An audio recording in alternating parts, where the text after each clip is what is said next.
My name is Siga Fairweather.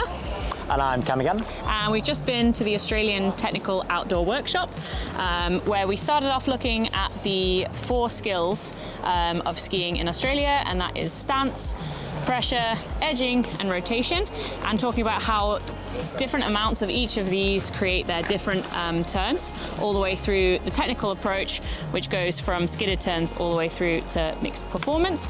So we started off with really just rotation and built it all the way up into what they call a carved turn. Now, this is not a normal carved turn as we would think. It was more rotation throughout the length of the turn. It was quite a tricky turn shape to make, and actually most nations took at least a couple of tries to get it right. So yeah, that was really interesting because they're assessed on that, and it's actually really hard to be very technically accurate. One of their turns they introduced quite early on is a rail turn. So this is the skill of bringing the ski up onto an edge and running cleanly.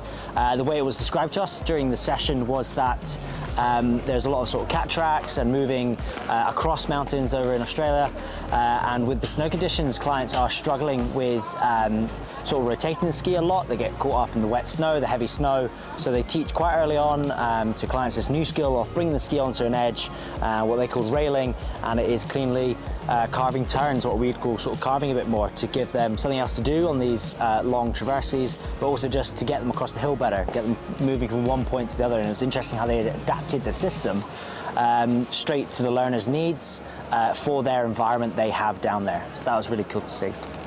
Yeah, and it was really good.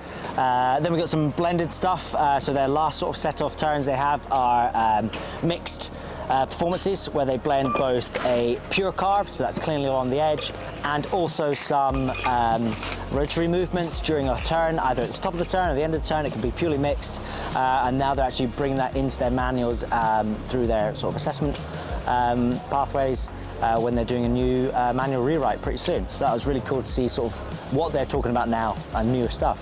So it was really great.